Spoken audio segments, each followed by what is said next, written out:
as we were saying, I guess we're both going without glasses then. So that's what we'll do. All right. So they're handy. They are. They're always nearby. Mine are somewhere. They're not up here. I can see that. I got mine here. All right. So I can see. Yeah, they need to be on top of your forehead. That's you. That, as Mike Canaro likes to Photoshop them all the time. All right. So, the unscripted version of real estate right now. I am talking to you, Marie Graham, the best damn stager this side of the Hudson. And we've known one another a very, very long time. So you are my compadre from Ossining. We grew up in the Indian Village. I have to say, Osage was easier to spell than Navajo, but at least neither one of us had to figure out Susquehanna on our mail. Not that anybody writes mail anymore, but so welcome. And thank you. Thanks for having me. Yeah, you were on the short list of guests. So let's see, a little background. So I know you from the neighborhood. You're my older brother's class at school. Your neighborhood kid. Everybody's hanging out, riding their 3-speeds, and then I don't know what happened. 35 years occur, and you show up to my office, and I'm not particularly receptive to talking about staging with a stager, because I remember that so vividly. Tell me what you remember.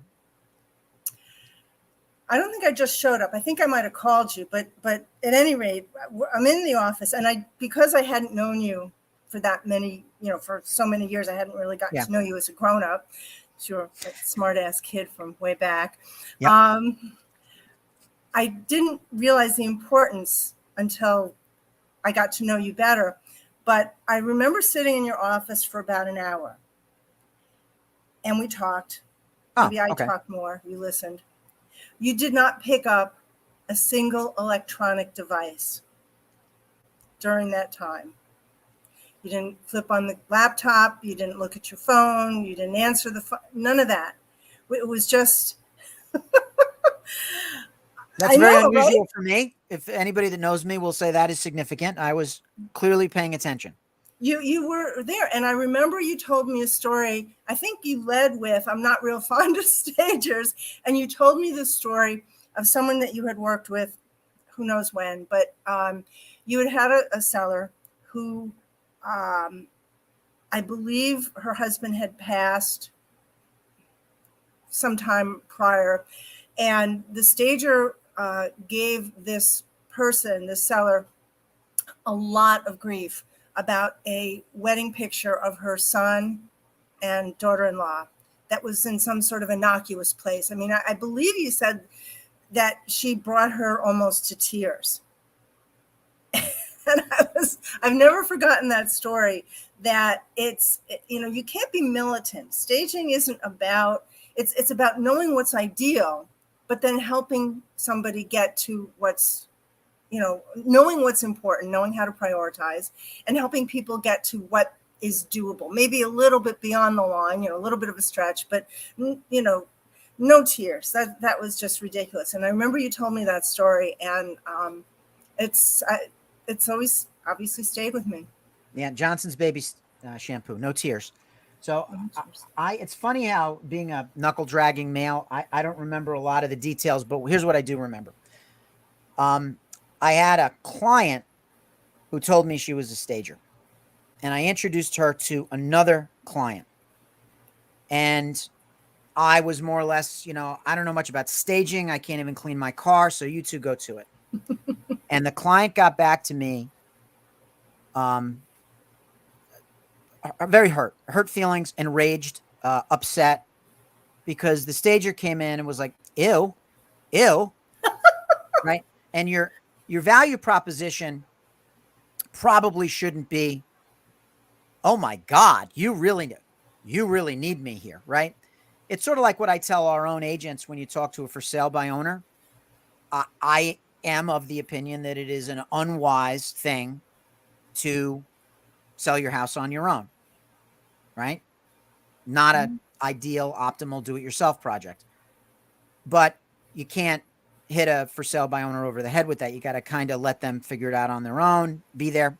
So you empathized with my experience and assured me, which you have backed up many times, that, yeah, that's not the way it's supposed to go. And I'll tell you one thing you said to me. I think actually you said it to a client, and it stuck with me a long time.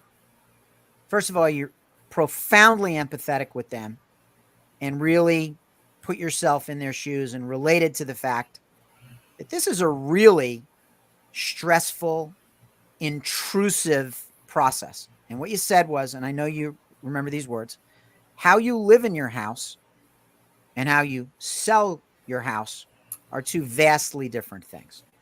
Vastly different things. And that's probably something you say with some frequency, I would imagine. Well, I'm going to give credit where credit is due. The staging, I don't know if you're aware of this, staging kind of as an industry or as a name, as an entity, is probably, I don't know, almost 50 years old. I was trained, the first training that I had was with the woman who holds the trademark on this word staging. And did not know it was trademarked. I'm sorry? Did not know it was trademarked. You know, it's legally protected. In other words, she's got the first claim, but yeah. I believe that that's the correct terminology. Is that right? Okay. Her name is Barb Schwartz, and her company is called stagedhomes.com. And I'm it's not a plug because they basically sell classes. I mean, we can get into that a whole nother time. I'm not, sure. I'm disappointed with the staging agency, associations in general, but she was, the story of how staging as a name is actually pretty interesting.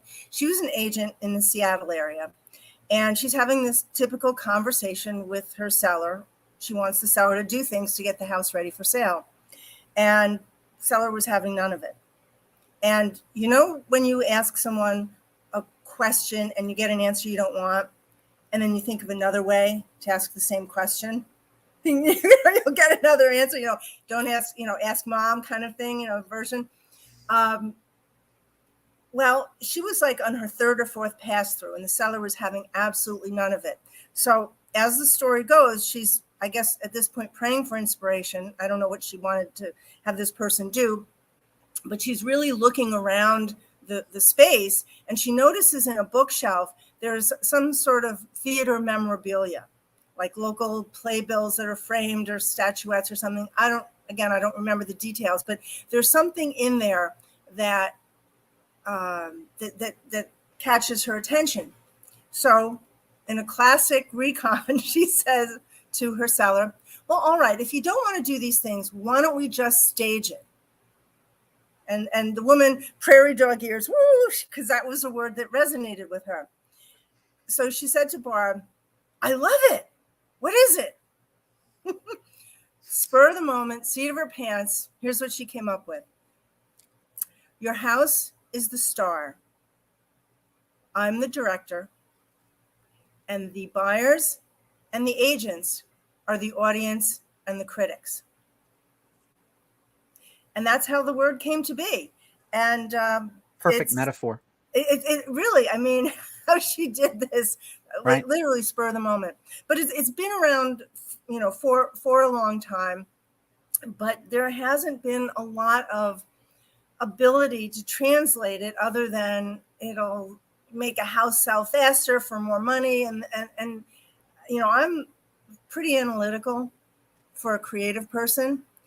And I don't wrestle with numbers when I have to. I'm pretty good with numbers. And the whole idea of, nationwide data means nothing if you've got a house in Cortland Manor that you're trying to sell.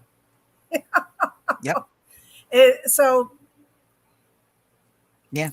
How'd that go? I don't remember where that went off to, but well, the whole staging metaphor was brilliant. And yeah.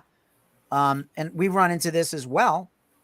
The market is robust. You're seeing great newscasts out of Arizona and Las Vegas and Texas. But guess what? You live next to a pig farm. All real estate is local. So yeah, a rising tide carries all boats. Absolutely. But in your individual case, you will have to either reflect it in your price or put up a hedgerow or something, because, we live next to a pig farm. So I've heard people, there are still skeptics out there. I think obviously a better presented home is always going to, all things being equal, do better on the market than a less well presented home. And there are agents now whose value proposition is that they do staging along with their other skills. I'm not so sure that's the hat they should wear, but they do it. They say it. There is an argument sometimes that staging will not raise your value because the value of the house is the value of the house. But Paul Ferranda, who sat in a chair just like that, told me something, and he and I, by the way, never had a conversation about staging, but he told me something that I will always remember. So the coxswain is the guy in the back of the boat that steers the shell in a crew race, and it's his job to get the rowers going straight down the course in as short a path as possible, rowing together, and let them know where they are in the race. And he was told by his oarsmen, and my brother, 5'0" 120 pounds, and these big, enormous rowers who could hold him in their hand like a vitamin pill, said, "Listen, coxswain, coxswains don't win races. Coxswains only lose races." And the point was that, like, you could be the greatest coxswain in the world, and all you're going to do is let the rowers do their job. But believe me, they're the ones doing the job. And and I think in many ways it's the same with the agent and the stager. If we get out of the house's way, then the house will sell itself. And the way to get out of the house's way is to take a lot of our crap out of it, and to take a lot of our noise out of it, and to kind of surf that dichotomy between making the house stand out as a desirable place to live and be invisible to a degree. It's almost like an umpire too. A great umpire should be invisible. No one wants to walk out of a baseball game talking about the umpire. No one ever says that umpire called a great game. And we don't get credit, right? No one says, well, maybe they do. I'm sure you get thank yous from sellers that are like, "I know we sold faster and for more money because we staged. I know that because they've said it to me." Right? So what's the moral of the story? Yeah, we are not going to raise market value, but we will maximize the hitting that ceiling with a better presented, and in my case, better priced, better marketed, but a better presented home. Period. And you've had some out of the box thoughts. You're not just about going into mansions and making them pretty. You've approached me about bank-owned foreclosures, old estate homes that have 1930s furniture. You don't just tell people take a picture down. Like, what are some of the counterintuitive things or the things people don't think about that you do? Renting furniture is one of them, right? Well, my first career was in design and in furniture. I did design work for Ethan Allen and Stickley, and then I managed the stores at different times. And that was, let's say, many decades. A while back. So when I started my own business specifically as a consultancy, there's no shame in selling anything, but the world is different. Since I first started this, the world is different. The market is different. And people are 2 clicks away from all the ideas or product they could possibly want. So, someone else selling product or ideas, it's a lot to sort through, and how different is it? What was missing was the idea, once you turn off the HGTV channel, or you put down Architectural Digest and you look at your own house, the question is, well, what works for my space? what's the application? What's the right application? So that's how I started my own business. And it was a very conscious decision not to assume the financial or emotional overhead of rental furniture, of owning the inventory. And I didn't come into staging. This is a long answer for rental furniture. Fine, we got time. But but this is the biggest misconception, is that staging equals rental furniture. That's all that's in the equation. Or it's about doing stuff on the cheap, like Band-Aids. And neither is accurate. There are cases where you need to bring in furniture, and I recommend somebody local if someone is absolutely, they need to do that. But the thing with rental furniture is that it's not necessary in a lot of cases. I came into this business. I literally, when I started the business in 2007, it was as a design consultancy, meaning it's not bad to buy things, but let's first understand what we need to do. Let's come to an agreement. Let me give you a plan, or maybe let's develop a plan. In other words, putting tools in people's homes. That was my goal. And almost immediately, if we remember about 2007, 2008, that's when the bubble started to burst. And that was a great model for people who had no equity in their home, had borrowed against it, and they needed to make the best of what they had. And that's how I fell into staging. I mean, I was doing it. I didn't wake up one day and say, oh, I want to be a stager, because it's an easy way to make a lot of money. There was a huge need in the market, and I could do it. I mean, I didn't know that I could do it until I started doing it.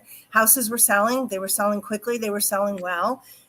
But the most important thing is that people were maybe happy is not the right word, but their minds were eased. They were comforted. And that's the thing, is that the staging associations don't really have a definition.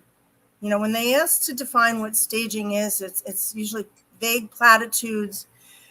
And I thought that was the first thing that I did when I decided I was going to do this. I came up with a definition of what staging is, and it's never failed me. There's two parts to the components. It's improving the market position of a property and easing someone's mind.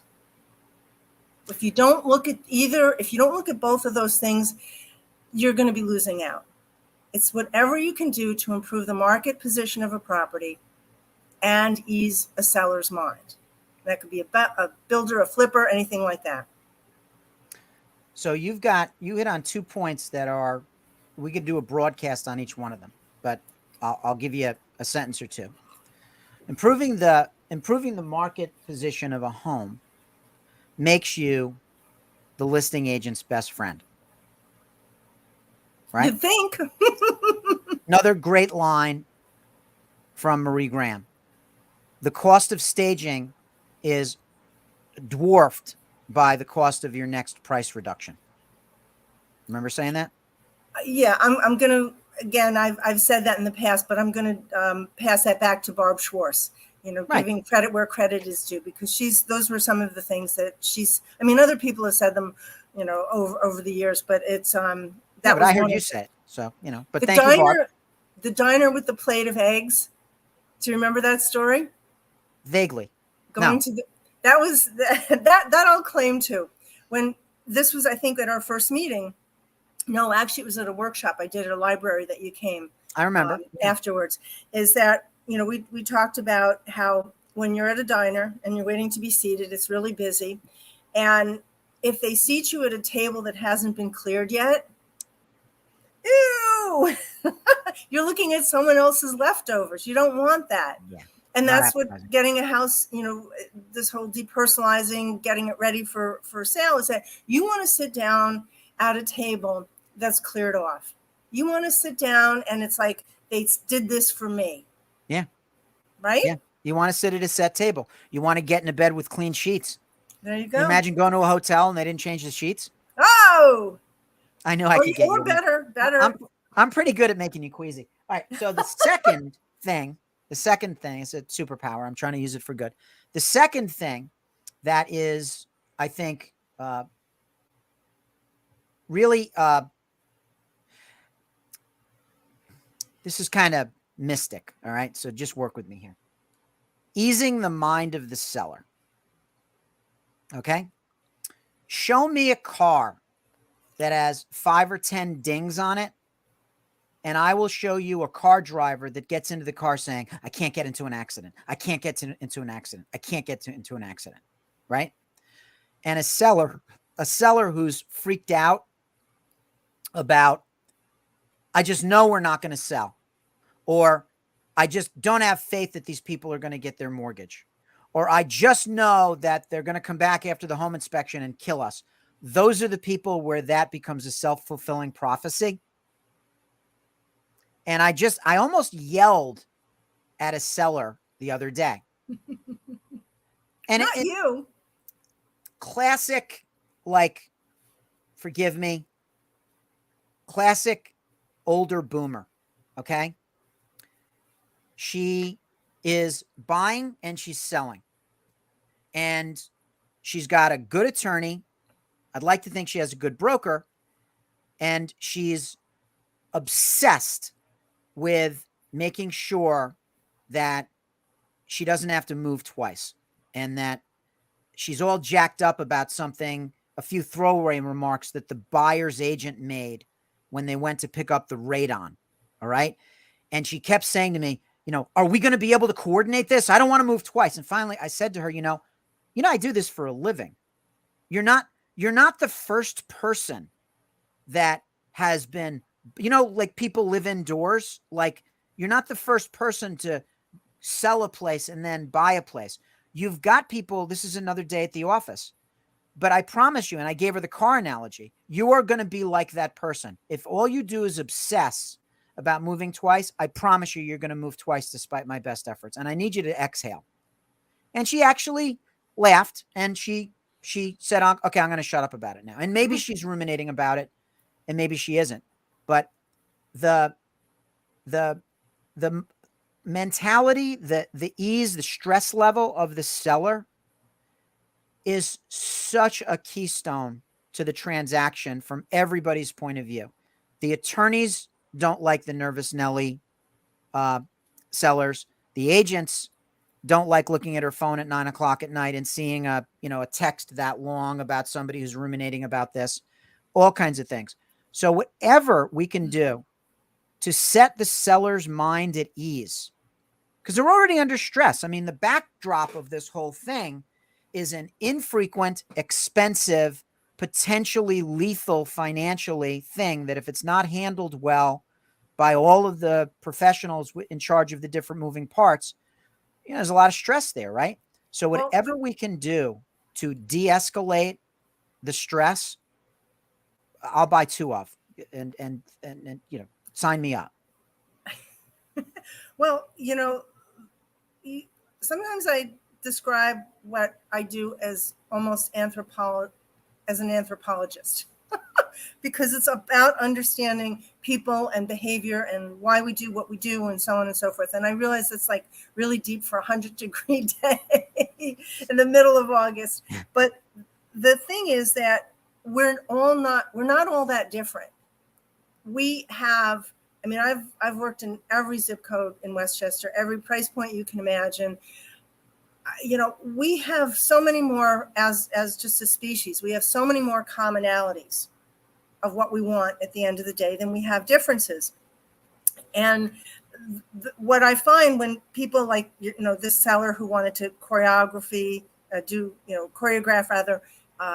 buying, the selling, it had to be, she can't focus on the potentially lethal nature of a transaction that's not done well. They're not able to. So they zero in on a common denominator that they can angst about, and because it gives them something to do. It is hard to turn this stuff over. It really is. And it's an act of faith.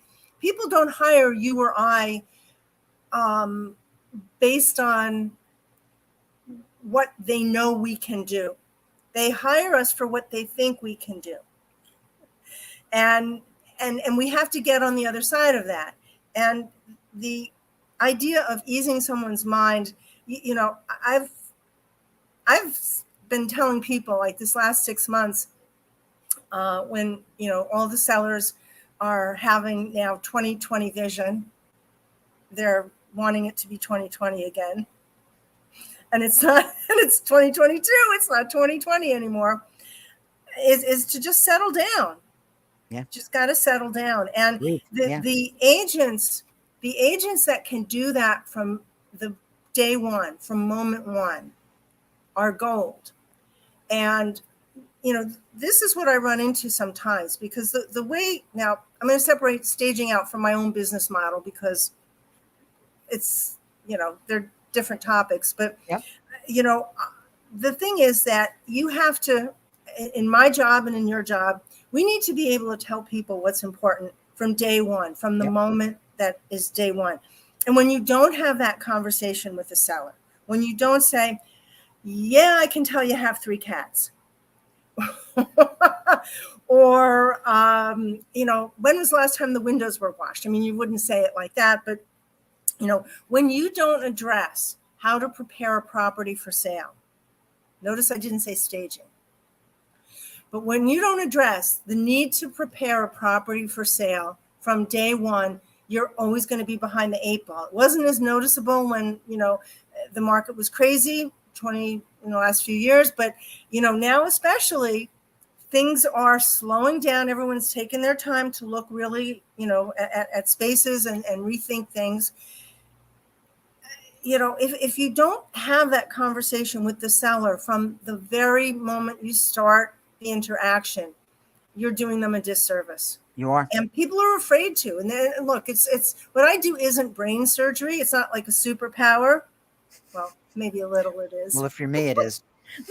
Little it is. But it's, you just have to be willing to have the conversation. And yeah, what I find is, I'm going to tell you something really interesting. A couple of years ago, I was very curious as to the saturation of agents in our MLS. Mm. And I asked Gary Connolly, how many agents are registered in Westchester?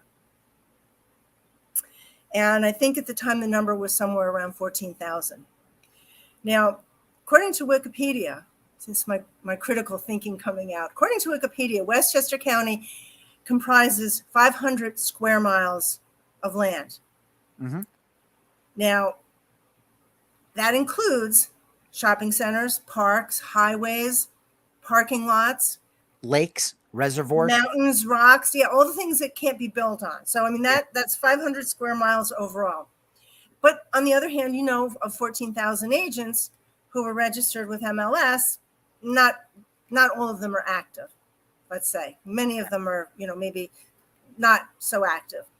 But it still comes down to, if you factor in both of those things, you know, there's rocks and highways and shopping centers. I'm doing math. It's like 35 agents per square mile. Some crazy figure like that. I probably should have done the math before we did this just to confirm it. But that's what I seem to remember. That's very competitive. And to your point a little while ago, Phil, about agents who call themselves stagers, oh, I can do that, I can do that. They're really hurting themselves in 2 ways. Maybe more. I'll find out more as I talk about it. But 28 agents per square mile. 28? 28 agents per square mile. Okay. Did you include parks and highways though? No, because if we make it 400 square miles, say, okay, it's 35 agents. So if you knock really? off 100 square miles, and I think that would be accurate between the highways and the high tension wire corridors and the protected areas and parks and. But so this, I understand all the reasons that an agent is reticent to bring up difficult things, because sometimes difficult things need to be said. Absolutely. But my message to agents is, first of all, you know, as a business model, I don't sell anything. I don't sell, you know, I'm not tied in with a painter or a contractor. I'm like an attorney. Yeah. I represent everyone's best interest for as long as they want me to. Yep. That's how I work. But agents who think they can do staging or attempt to do staging, and maybe let's say they're really good at it. Yep. Well, how much time are they spending hauling pillows and bedspreads around and hanging art when they could be doing other things to compete with those other 34 agents per square mile? Well, I right? got plenty of reasons to not want to wear that hat. And, you know, that any foible in the transaction would be the seller might draw a straight line back to the agent's idea.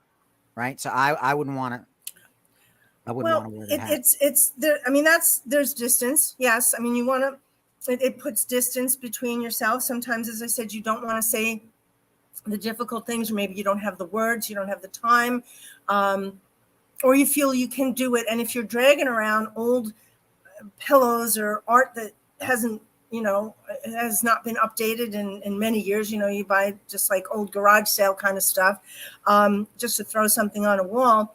Well, you're doing a disservice, because you're bringing what people are going to see down, and you're also, lowering the bar for what people think staging is. I mean, they know this word. They see it on TV. They expect you to know more. Yeah. And if you're going to be their agent, they're going to expect you to know more, to be able to speak more about it. So there are some agents that do that, or what some people do is the team approach, where they have an agent who has a license, or they have a stager who has a license. So it's part of their team, and that's what they do. And that's fine. But for the vast majority of agents who are solopreneurs, what are they going to do? And I always say to agents, I wrote about this recently, is that you just got to be able to, educate yourself. Something that, how many times a day do you get emails of people wanting to sell you stuff? Programs, service, right? All right.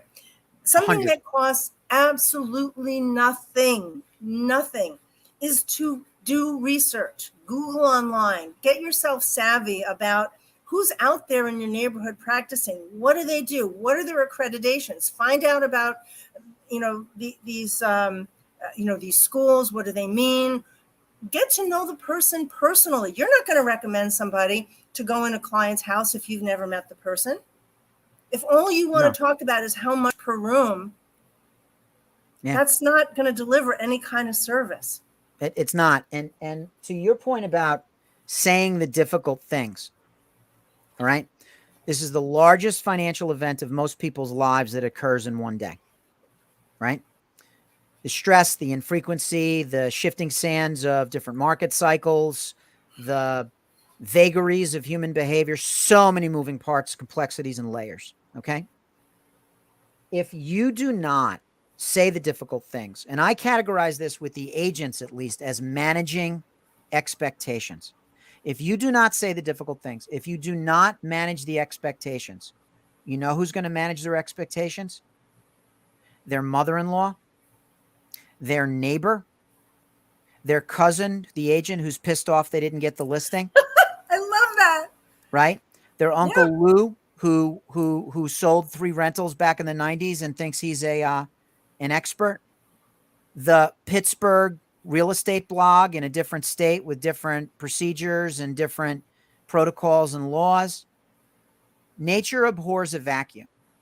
And if the professional doesn't manage the expectations of the client, of the person they're advocating for, then all of the above will step in and manage those expectations for them. And that is, so do the hard thing in the beginning and things get easier, or you don't, you do the easy things in the beginning and things get way harder. So bite the bullet, pull off the Band-Aid and work on those and say those difficult things. Difference between a client and a customer. You think about the customer when they're in front of you. You think about the client when you're shaving. You think about the client when you're mowing your lawn, right? So managing the expectations, that is such an under-discussed facet of what we do in this. Well, a lot of times when agents bring me in, it's not any revelation. I mean, anyone who's had their license and is reasonably active for any period of time kind of has a sense of things. But again, sometimes it's too close. They don't have the time. There's all those reasons where they want to go there. I'll tell you, one of the things that I've found to be extraordinarily helpful over the years is the use of analogies. Whenever you want to make a point and connect with someone in a way that you haven't been able to already, is if you can think of an analogy that they're something they're familiar with, and tie it to what they're not familiar with, you're building this bridge. And one of the analogies I talk about when I talk to agents, when I do workshops at the local libraries and such, I always bring up Katie Couric. Okay. We know Katie Couric, right? We love her. Everybody knows Katie Couric, who's Peppy over and 30. happy. Yeah. And what do we know about Katie Couric? Um, Pop quiz. Yeah. You want me to actually tell you what thoughts come to my mind? Unscripted. Yeah, go for it. Absolutely. Colon cancer advocate. All right. You were the wrong person to ask, because nobody ever comes up with Yeah, that. but I'm old. I'm old, and I'm over, and I have to do a colonoscopy soon, and whatever. But Real Estate Unscripted, also unfiltered. So Spunky replaced Jane Pauley.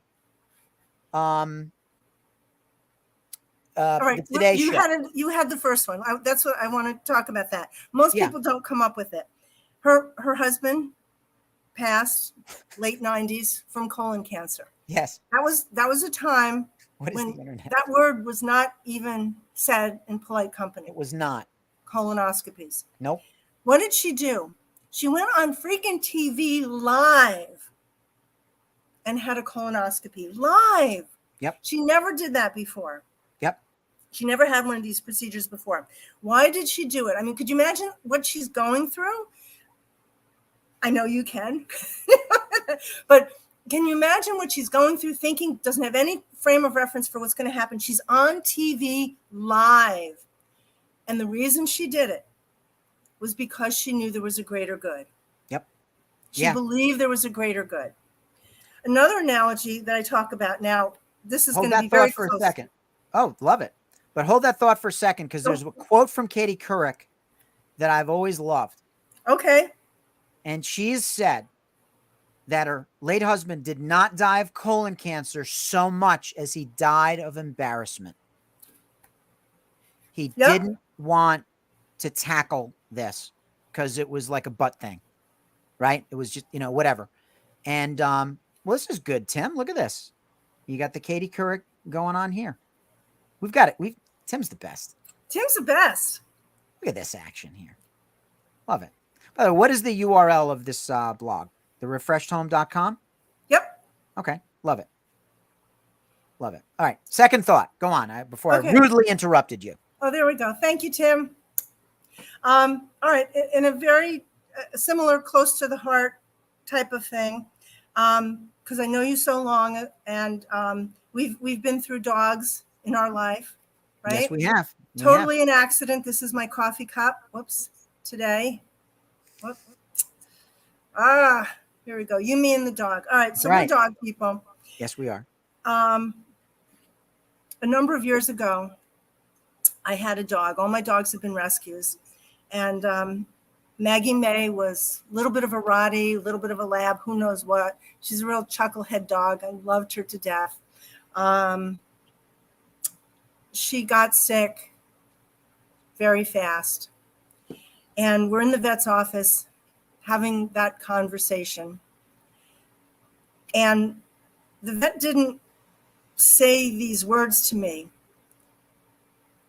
but the way that he spoke to me, what he spoke about, how he proceeded, my takeaway, because of course, there's distance there because it's just too close, but, to put some distance, I'm thinking of this in a business context, is that you can be kind and you can be direct.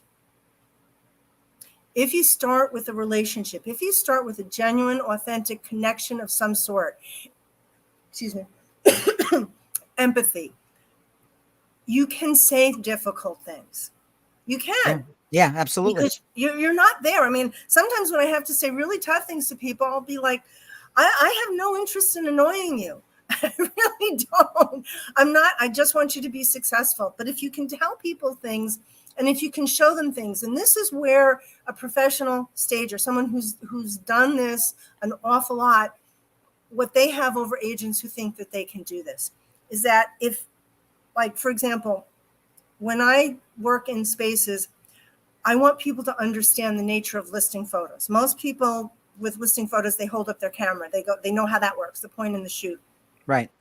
I'll say to somebody, the reason that you want to put a table with a light and a piece of art in that corner is this. And I'll motion for them to come over. I'll say, stand in the doorway with me. And what do you see? You see the diagonal far corner. And that's how photos are typically taken, to reflect what's called a facing wall, because it's what faces you, when you walk into a space, to acclimate people. So when you have things at the farthest part of the room, what happens is the eye travels all the way over there and then works its way back. So like in 30 seconds, people are now smarter. They understand what you're trying to do. You're not judging them because they have the Christmas Story leg lamp. It's a major award right there. Like how I worked that in, right? Figured Well I done. couldn't do a Star Wars thing, had to do the leg lamp. Yeah. But well, you're not judging them. When we talk about getting a property ready for sale and quote, depersonalizing it, that's what needs to be normalized. Depersonalizing it. Most people say when they can parrot back what they read online or hear on, HGTV shows, so people can see themselves, blah, blah, blah. The truth of the matter is our homes, and this is my belief, fragile. Fragile. Must be from Italy. Oh, all right. Our homes are sacred spaces. Yes. They are absolutely sacred. They hold us at the best of times and the worst of times. And that's why it's so, so very hard to approach this. Yeah. But when you can take it out of that and educate someone to see things in another way, you're desensitizing them. And Yep. you're making them see a big picture. You're making them smarter. You're making them better people. Now, they may disagree with you at that point, but they'll never look at that leg lamp in the corner again the same way. Right. Well, part of what we do is educate people, right? And give them a lens into a world that we know and that they don't, and telling, in many ways, having them know what they don't know that they don't know. I guess that's a good way of putting it. Delivering the message. And this is what separates, I think, you from my very first experience with a stager and many other stagers as well, is that you know how to deliver the message in a way that informs, that educates, that empathizes, and not for nothing is effective, that gets us closer to the objective. It's nice to be warm and fuzzy. It's nice to educate and everything like that, but it's also good to be effective. And that's kind of a grand slam collection of things, the empathy, the education, the delivery, but effective is what gets you around third base, for me, right? You got to be effective. You got to get the job done, or else otherwise it's just very expensive conversations. So I want to ask you about HGTV, okay? Because all of us in this industry have our own bone to pick with HGTV.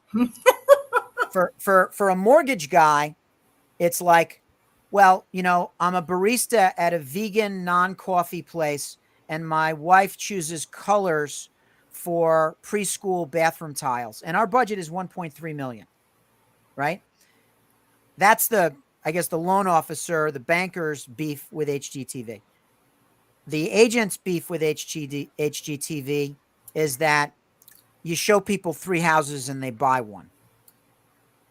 That's kind of not how it works. You've known them for 2 days and you show them 3 houses and they buy one. That doesn't really happen. What is Marie's beef with HGTV? And if you want to add what they do well, feel free to do that too. But where does HGTV make you wince? It's a dual-edged sword. It is, isn't it? It makes the concept more palatable, more familiar, but not really. It's entertainment. HGTV is not PBS. It's not run by No, no, donor, no, no, no, no, no, no, no. it's not run by donor contributions. No. It's subsidized by companies that sell things. Yes. Yeah. And I'll tell you a funny story about HGTV. When I first started when I first went into start my own business, I had quit my paying job, and it was literally the first week I was home, and I never watched HGTV. I mean, I worked at 60 hours a week. Why would I watch it? So, but I watched just randomly. I turned on two shows, and they're back to back. One was Candace Olson, and she had a couple in someplace suburban America that they wanted. He was English, and he wanted their bedroom to look like an English drawing room, and it was just kind of a vanilla-y kind of box. And I thought, oh, this is going to be good. She did a good job. She really did a good job because the application was phenomenal. The very next show was a show called Dollars and Cents, spelled CENTS. And these people wanted to redo their kitchen. And it was a galley kitchen, long galley kitchen, which is narrow, rows of things facing each other. That's what we exactly. had. Yeah. And then it had an eating area in the back. So they wanted a kitchen remodel. So what this person did was at the eat-in kitchen, they had a square dining room table. They cut the table in half to make it an island, so they'd have an island in the galley kitchen. Remember, galley kitchens are narrow. There's no, you have an island. Term galley. Yeah. But I digress. So they took the table that was perfectly fine, got some, patio table with metal and glass, whatever. They replaced the chairs with cabinets from a salvage kitchen cabinet shop. You know those cabinets that go on top of the refrigerator? They're like 14, 15 inches tall, right? So they got a whole bunch of those and put that around the corner and put pillows on it. And their reason was, it's storage. Okay, it's storage. Are you going to crawl on your stomach underneath the table to get a cookie sheet? I don't think so. But the other side is that they're 14, 15 inches tall. A dining room chair, a sitting chair, to be at the right height for tables is usually about 19 inches. So they bastardized the whole idea. But what really cooked me was there were two lighting fixtures, one over the eating area, one over the sink. The woman took these shiny metal colanders, those draining things that have the legs she turned them upside down. There's a flat bottom, and she drilled a hole in the bottom for the light to come through. So essentially an upside down colander were lampshades, but we're not done. She then, because she had to be creative and cheap at the same time, she took forks and spoons and drilled holes in the handle part, and using S-hooks, hung spoons and forks from the upturned rim of the colander, like fringe. I swear to you, at that moment I said, I'm going to do great. Because the field is so wide open to what people perceive this to be. I mean, I'm entertained by Real Listing New York. I've learned some things in terms of, I don't want to say negotiating, but just in terms of the business itself, because I'm always trying to learn. I'm not an agent. I had my license a gazillion years ago, never did anything with it. Did you really? I didn't know that. Yeah. It's a property manager in White Plains has a piece of paper someplace in a file cabinet, but I never did anything with it. But I take continuing ed, even though I have nothing to continue, because I want to be smart about what you guys are seeing, because that helps me be better. And the people don't understand beyond. They want to break it down. I'm sorry, I did a real 180 here on you. I didn't mean to do that, but people just want to break it down to cost. Yeah. And because that's comfortable, but it's not helpful. Yeah. There's so many industries where you could make the same point.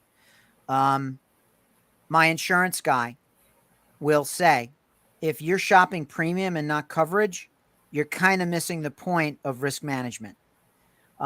When we are looking at a vendor's technological solution, and I'm about, well, what is it a month? You're kind of missing the point of, is there going to be return on investment on the lower payment or the higher payment if there's a higher payment, right? That, what you just told me, by the way, is I would have liked to have seen that. I would have liked to have seen a picture of the spoons and the forks and the utensil. I'm sure, thanks to the internet, I'm sure it's out there somewhere. But that's to the point of HGTV, is that they make it entertainment so people are engaged, but it's not real. I mean, you look at $1 Million Listing and you think, oh, that Frederick, he's such a jerk, but you're still watching. I have a screenshot of one of the shows that had cost of staging $150,000. But this was a New York space. It was a nice space, but there was nothing in it. It was white on deadly white. And I mean, look, there are houses in our market. We live, in Westchester County. There's quite a range of properties. There are indeed, absolutely. Price points. I mean, there's new money, there's old money, there's really new, there's really old, there's everything in the middle. Yep. And there are houses. I don't deny it. There are houses that need a truckload of white furniture. Yeah. Because that's that house. But average is not a bad word. Average is a bad word if you're looking at heart surgeons. All right. But average homes, and this is the normalizing things. People need to understand that we are comfortable with average. There you go. Oh, gosh. Is that like the ugliest thing you've ever seen? It reminds me of like one of the villains from Lost in Space. I can just hear Danger Will Robinson and then seeing something like that floating toward me. No, it's Spaceballs. That would be great for Mel Brooks if he ever does another Spaceballs, the satire on Star Wars. But that's it. That's exact, Tim. That's amazing that you found that so quickly. But really, when you look at that and you're like, is this somebody who's just trying their hardest to spend the least amount of money? Well, these people, by the way, if I could be so bold, chose these fork-only motif rather than the wide variety of utensil, which I say would be more daring if you have introduced the spoon and the knife in there. Or even just the butter knife and the regular knife, that giving you sort of like a toothed effect. Yeah. That's really scary. Thank you, Tim, for making that go away. That's amazing that you found that. Google is an amazing thing. It's a really beautiful thing. Yeah, we like Google. So, you kind of confirmed what probably every real estate professional in and out of brokerage will tell you, which is, HGTV is great way to misinform, but yet stay top of mind, right? So when people say to me, oh, I love to watch the real estate programs and the flip this house and the stage this house kind of stuff, it can go either way there, because if that keeps it top of mind, great. But if you really think you learned something there, you didn't. It's like becoming a legal expert by watching like a high profile trial on TV. Or Perry Mason. Yeah, like Perry Mason. I actually remember Perry Mason. Actually, I do too. Raymond Burr. It was always the famous person who did it. Whoever was the guest star, that was always the one. So I'm going to bring this full circle. Not just Raymond Burr. Peter Falk. Judge Wapner. Columbo always nabbed the special guest star. Of course, we knew that the special guest star was the perpetrator, obviously, right? But our friend, our former neighbor, Peter Falk, from Ossining, 10562, yeah. Right. So my favorite Peter Falk story, right? No. So one eye. So he had a thing when he was a kid. It was a BB incident. Was it really? I thought it was a medical thing. But anyway, he lost his eye. What it was a BB incident. I'm pretty sure. I think I remember reading that. So there's a real Christmas story theme to this whole broadcast, Marie, because we've got the leg lamp and he lost his eye. So maybe that's what's on my mind now. I don't know. So he has a prosthetic eye, and he played varsity baseball at Ossining High School, walking distance from my house, I might add. And umpire makes a shitty call, just a terrible call. And he takes his eye out and offers it to the umpire. That's funny. That is my favorite Peter Falk story. I don't know how true it is, but I think kind he of said skeevy, it. But yeah, It's kind of disgusting, especially when you think about, all the dust and stuff around a baseball field. But that's actually a great story because it illustrates the need to find a way to connect in different ways. Yes. The umpire is used to arguing balls and strikes and throwing people out. Right. I would, if that was a true story, I would venture a guess that he thought long and hard about throwing out the one-eyed kid. or maybe just, I don't know, just he would, anything that was on the border of strikes, or I don't know. I mean, but that would not have left. I think he'd drill down on his focus. I think that he would bring, summon his A game. Good way of putting it. It would bring down his focus. So it's amazing to me how these things fly by. All right. So this does not release either of us from our plans to have lunch soon. How does one contact you if the need arises? What is your best contact information? Well, I'm pretty easy to find. I mean, if you Google my name, Marie Graham, you may come up. You'll probably come up with the business, but you may also come up. And Tim, I know you're going to do this. Get ready. You're going to come up with a lot of women in orange jumpsuits. Oh dear. Or obituaries.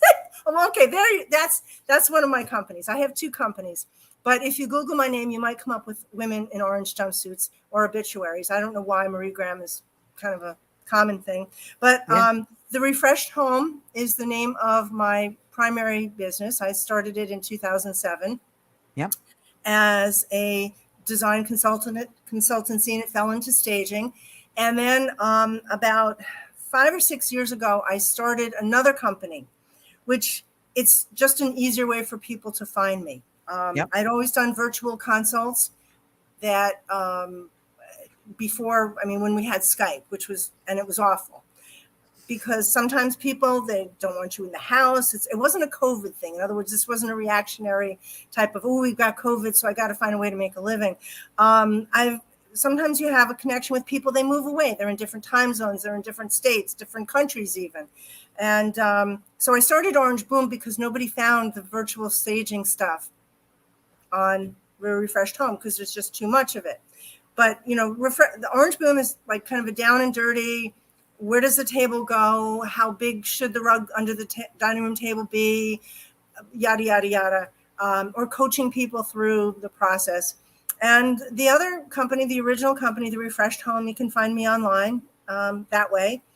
But I'm easy to find. Yeah, I guess you are easy to find, especially given the fact that we've got this whole crawl going now, thanks to Tim's great work. Thank you, Tim. I echo those sentiments, Tim. So thank you very much for your time. You are a friend, and I greatly appreciate all of that. And let's have lunch soon. We will. The feeling's mutual. Thanks for the opportunity, and thanks for the friendship. It's appreciated. Likewise. Take it away, Tim. And thank you.